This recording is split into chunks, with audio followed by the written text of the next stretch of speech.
प्रायोजक हैं cancer healer centre, a new beginning. Uttar Pradesh के अयोध्या जिले के मिल्कीपुर विधानसभा सीट पर उपचुनाव कल मतदान संपन्न हो गया। अब मतगणना 8 फरवरी को होगी, यानी परसों होगी। हालांकि इस बीच आरोप प्रत्यारोप का दौर जारी है। अखिलेश यादव ने आज एक बड़ी बात की। लोकसभा सत्र चल रहा है, इस दौरान अखिलेश यादव ने मीडिया से बातचीत करते हुए कहा कि आयोग मर गया है, उसको सफेद कपड़ा भेंट करनी पड़ेगी। और उसके बाद तस्वीरें आई अखिलेश यादव के साथ बाकी सांसद, एक चुनाव आयोग लिखा हुआ सफेद कपड़ा जो भेंट करने की बात की, उसके साथ तस्वीर आई। ये तस्वीर क्यों आई ये हम आपको बताते हैं। क्योंकि कल जब चुनाव चल रहा था, मतदान चल रहा था, तो सपा की तरफ से कई आरोप भाजपा और सरकार और प्रशासन पे लगाए गए कि चुनाव में गड़बड़ियां की जा रही हैं, वोट छापे जा रहे हैं, कई लोग बहुत ज्यादा वोट डाले जा रहे हैं, धर्म विशेष के लोगों को अवरोध उत्पन्न किया जा रहा है। और एक के बाद एक कल सपा ने करीब 90 शिकायतें आयोग से की। लेकिन सपा का कहना है कि किसी भी शिकायत पे संज्ञान नहीं लिया गया। यहाँ तक अखिलेश यादव ने भी कई सारे वीडियो जो अपने सोशल अकाउंट पे भी पोस्ट किए, जिसमें एक वीडियो जो अखिलेश यादव ने ट्वीट किया, एक या दो वीडियो है, जिसमें एक बीजेपी का नेता पार्टी कार्यालय से कहता हुआ सुनाई दे रहा है और कह रहा है जो बूथ पे जो कर्मचारी लगे हुए थे मतदान के दिन, उनसे पूछ रहा है क्या कोटा आपका पूरा होगा, जो टारगेट दिया गया है, यह सम्मान की बात है, आप लोगों को इज्जत रखनी है। इस वीडियो को भी अखिलेश यादव ने ट्वीट करते हुए आयोग से कार्रवाई की मांग की। इसके अलावा एक सपा के जो स्थानीय नेता हैं उनसे इंस्पेक्टर की जो गाली गलौज की बातचीत है, ऑडियो है, उसको भी पोस्ट किया। और इंस्पेक्टर ने उस सपा के जो नेता है, कहा जा रहा है कि अखिलेश यादव से बीते दिनों मुलाकात की थी और उसको इंस्पेक्टर ने गाली दी, उसकी वीडियो भी वायरल है। इसके साथ साथ कई और मुद्दों को लेकर के लगातार वहां के जो सांसद हैं अवधेश प्रसाद, चूंकि उनके बेटे चुनावी मैदान में हैं, उन्होंने भी आरोप लगाया। अयोध्या की मिल्कीपुर विधानसभा सीट वो है जहां से समाजवादी पार्टी के जो सांसद हैं अवधेश प्रसाद, वो विधायक हुआ करते थे। और अब चूंकि लोकसभा चुनाव के दौरान अवधेश प्रसाद लोकसभा चुनाव अयोध्या संसदीय सीट से लड़े और सांसद बन गए। उनके इस्तीफा देने के बाद उस सीट पे चुनाव हो रहा है। भारतीय जनता पार्टी और सपा सहित 10 प्रत्याशी चुनावी मैदान में है, लेकिन मुख्य मुकाबला अवधेश प्रसाद के बेटे अजीत प्रसाद और बीजेपी के चंद्रभान पासवान के बीच चुनावी मामला है। और दोनों पक्ष आमने सामने हैं। सब सीट सपा की है, लेकिन बीजेपी वो सीट जीत करके लोकसभा चुनाव में जो अयोध्या में हार हुई थी उसका बदला लेना चाहती है।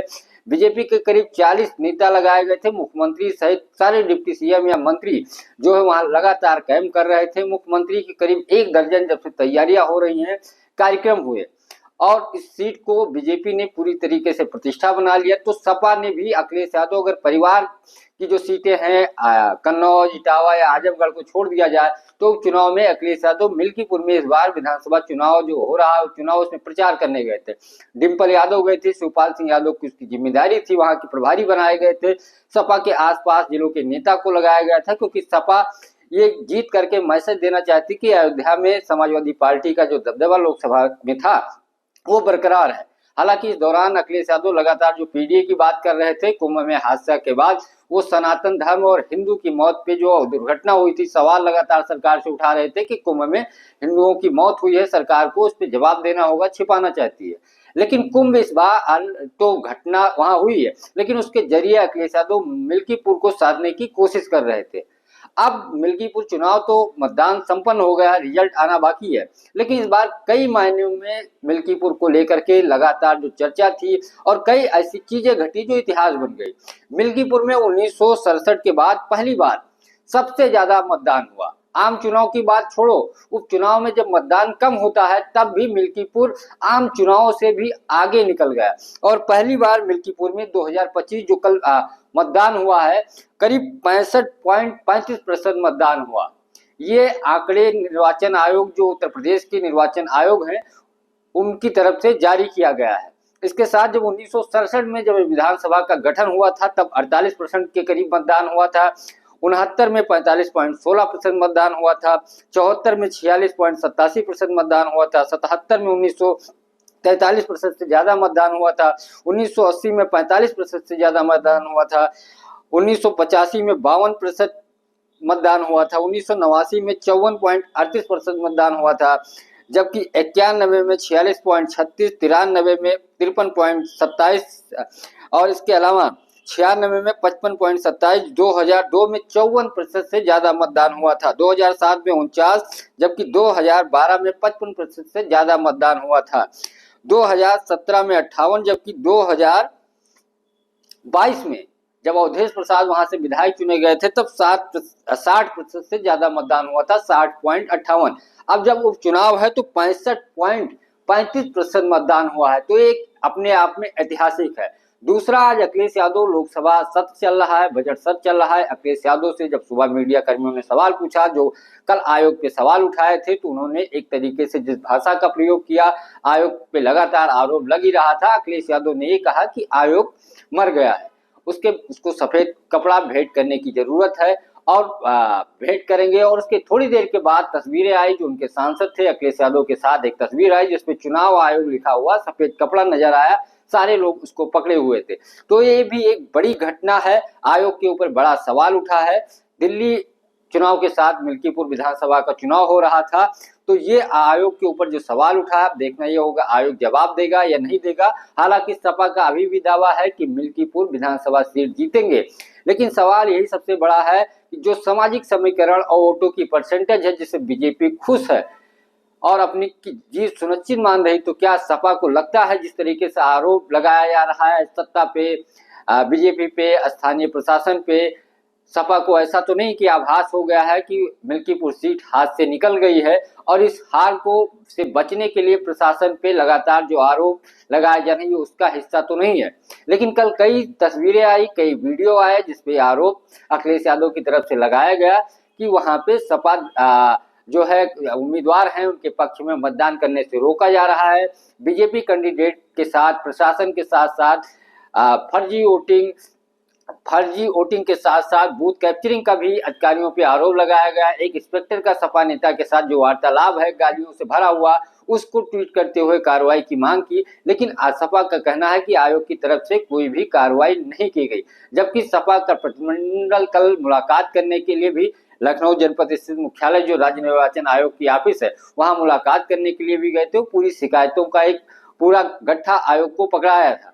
तो इसको लेकर के लगातार अखिलेश, उनकी पार्टी के लोग सरकार पे, योगी सरकार पे, भाजपा पे, अयोध्या प्रशासन पे हमलावर हैं। कई सारे जो ऑडियो आए उसको लेकर के जो वार्तालाप हुई, अपने आप को एक ऑडियो वायरल हो रहा है जो अखिलेश यादव ने ट्वीट भी किया है कि उस व्यक्ति जो बोल रहा है अयोध्या के एक बूथ लेवल अधिकारी को फोन किया जा रहा है कि आपको जो टारगेट दिया गया है वो पूरा हुआ कि नहीं लक्ष्य, और अपने आप को बीजेपी कार्यालय से बताता था। इस ऑडियो को भी अखिलेश यादव ने ट्वीट किया है। तो कुल मिलाकर के मिल्कीपुर का इस बार चुनाव बेहद दिलचस्प है। हालांकि बीजेपी इस बार मानती है, उनके नेता मान रहे हैं कि जो भी नाराजगी थी लोकसभा चुनाव के दौरान उसको दूर किया गया है। नेता जो नाराज थे, टिकटार्थी, उनको मनाया गया है। जो बागी होने का जिनको डर था, मुख्यमंत्री ने सबसे मुलाकात की, जातीय समीकरण के अनुसार नेता उतारे गए, बूथ स्तर पे कैंपेनिंग की गई, और दूसरी तरफ सपा पीडीए फार्मूले के तहत चुनावी मैदान में उतरी। अजीत प्रसाद जो अवधेश प्रसाद के बेटे हैं उनको चुनावी मैदान में उतारा। परिवार के चूंकि अवधेश प्रसाद के बेटे हैं, ऐसे में नाराजगी भी थी। जो आजाद समाज पार्टी से कैंडिडेट थे वो कहा जा रहा है समाजवादी पार्टी के नेता थे, बगावत होकर के चुनावी मैदान में उतरे।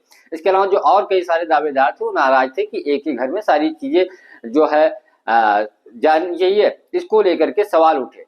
लेकिन अब उस सीट पे देखना ये होगा कि कौन जीतती है अयोध्या की मिल्कीपुर सीट, सपा या बीजेपी। हालांकि सपा का अभी भी मानना है जो जातीय समीकरण है, फैक्टर है, वो सपा के पक्ष में जा सकता है, लेकिन बीजेपी भी इस चुनाव में कोई भी कसर छोड़ी नहीं है। अब 8 तारीख को जब मतगणना होगी तब देखना होगा किसके पक्ष में फैसला जाता है। फिलहाल समाजवादी पार्टी लगातार चुनाव आयोग से लेकर के स्थानीय प्रशासन, बीजेपी लगातार हमलावर है, बयान उसके सारे नेता दे रहे हैं। अखिलेश यादव काफी इस बार नाराज आयोग पे नजर आ रहे हैं। एक के बाद एक उनके जो बयान आ रहे हैं, ट्वीट आ रहे हैं, जो तस्वीरें आ रही हैं, वो आयोग के कार्यों पे लगातार प्रश्न उठा रहे हैं।